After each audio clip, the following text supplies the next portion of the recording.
Hey guys, Mirror Witch 13. This video is going to be a discussion about why I personally believe that such a thing as ghosts is very possible. And first I'd like to examine the fact that everybody in this world experiences struggles.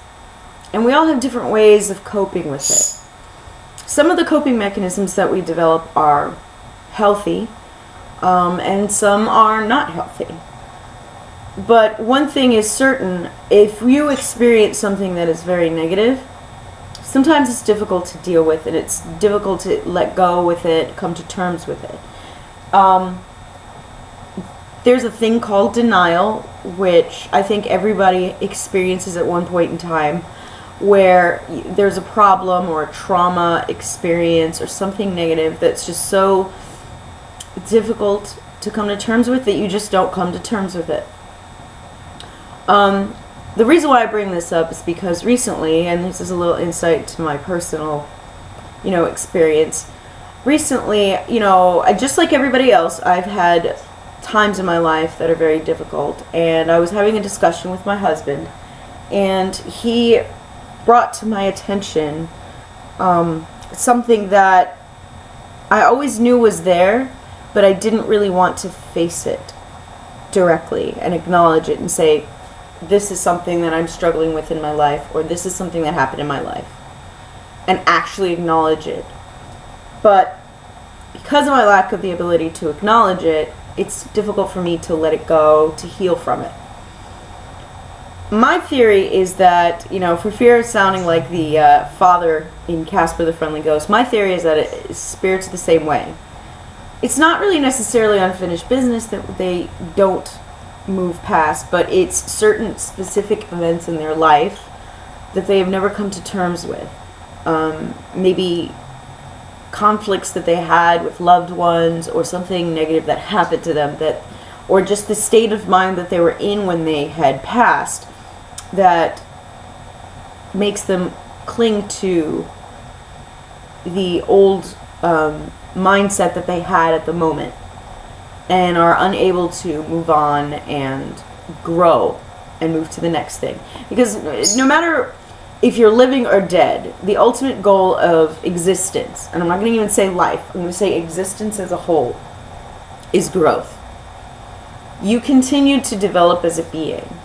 My belief is that as we develop as a being, we get closer and closer to a godlike status on our own, and we acknowledge the power that's within us, and we grow in power and strength. But that doesn't mean that this is a guaranteed happening for everyone. If you are not actively pursuing growth in your life and actively trying to do that goal, you can get stuck, you can get stagnant. And that's why in the living we see that as psychological patterns that we repeat. For example, if you're the type of girl who dates abusive men, you will constantly date abusive men. You'll continue to go on to this pattern, and you won't be able to move past it. You won't be able to grow, to have a better relationships for your life. This doesn't stop just because you stop having a body. Patterns repeat themselves in life as well as after life. And the only way to move on from patterns is to get better from patterns. And this is applying to me too, with the particular behavior that my husband observed, the struggle that I was going through, is to face it and say, I experienced this. This is what happened. How can I move on from this and grow from it and learn from it and just continue as a being and reach my inner goddess status? This experience is going to teach me how to be a better goddess if I learn how to utilize it and get myself stronger.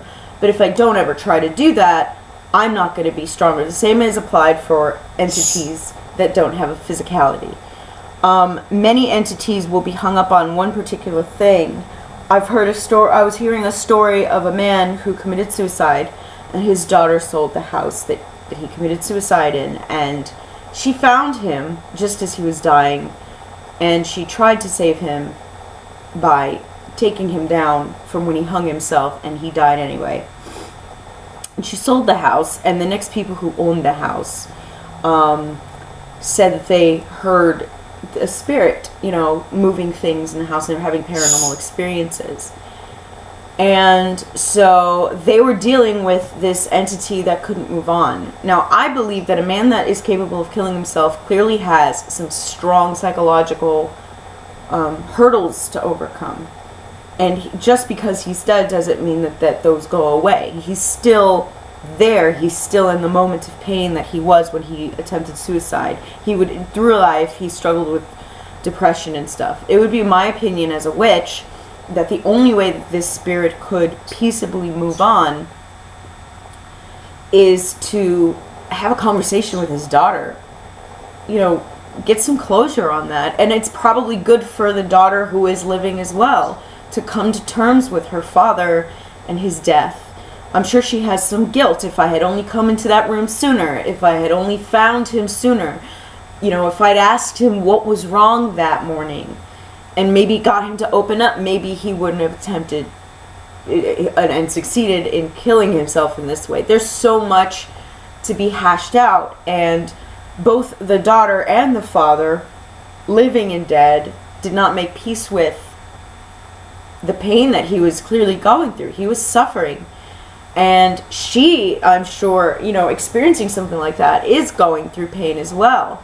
So what I would have recommended if I was a witch that the family came to would say, yes, let's do a spiritual cleansing, but more importantly, the woman who sold you the house needs to seek a therapist and to come to terms with what she's feeling. How does she feel about her father's death? Because I think that the spirit of her father would know the pain that he's causing his daughter, and that would even stop him from trying to move on. So they're both sitting there in pain, and their pain is hurting each other, and they're getting each other trapped in this cycle, and the only way to move on from it is with a medical professional for the live woman.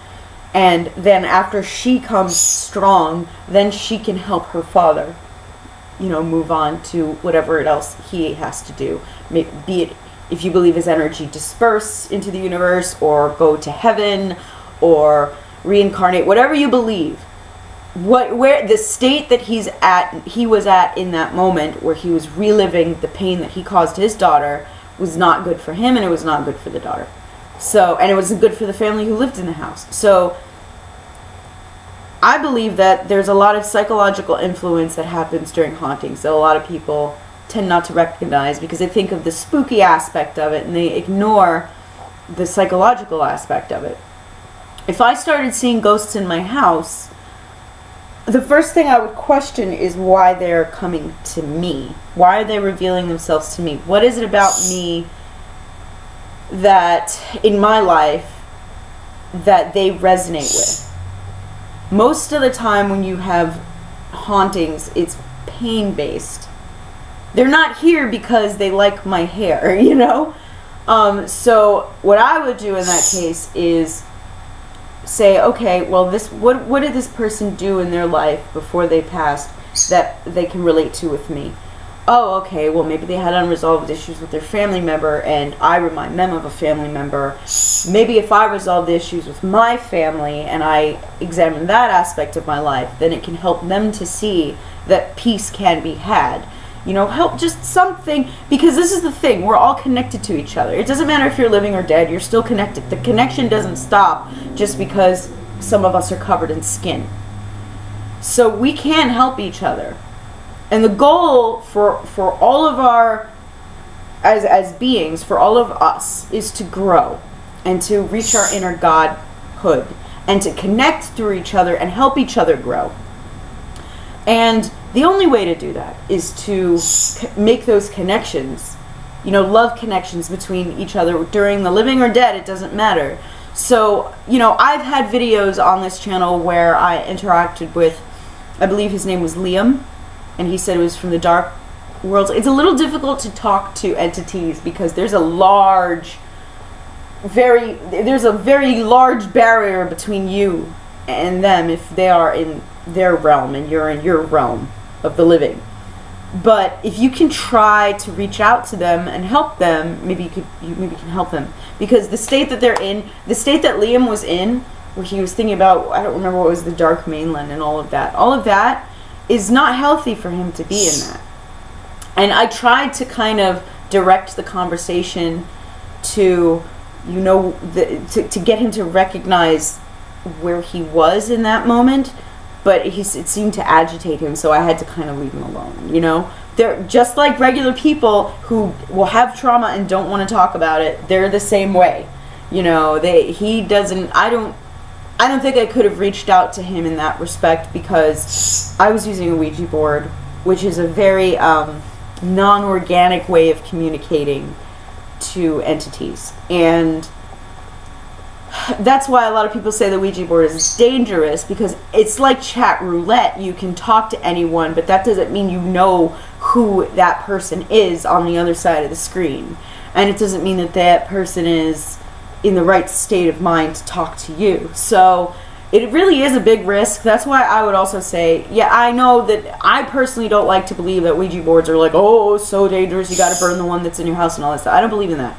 But I do believe that there is a risk. There's an element of risk, and there's an element of, communicating with a spirit that just maybe say the wrong thing and then you make them upset or something. It's just like when you talk to regular people and somebody might find you rude. I think that Liam did not particularly like the way the questions I was asking him, because they made him feel uncomfortable, probably made him feel a little exposed. I know that recently, through my experience with my husband, when he was asking me about my struggles, oops, my cell phone just rang. When he was asking me about my struggles, I felt exposed and defensive and resentful. These creatures from another world are no different. They feel exposed, resentful, and uncomfortable when you bring things like that to their attention. So I think that's what happened with Liam. And I was trying, it's like you want to tread lightly when you use a Ouija board. Now, but if you're having an interaction with an entity that is in your home, and they're actually actively reaching out to you, there could be a connection there that is organic, and maybe you're the one who they're seeking out because something about your frequency, they feel comforted by you. And you can help them. You can help them go into the light. You can help them, move on to the next stage, whatever you believe that is, which is better for them than staying where they are here. It's like you don't know where they're going, but they can't stay where they are. So where they are is not good for them. So this video is 13 minutes long, and my phone's ringing off the hook. So I gotta go. Enjoy life, guys, and stay safe.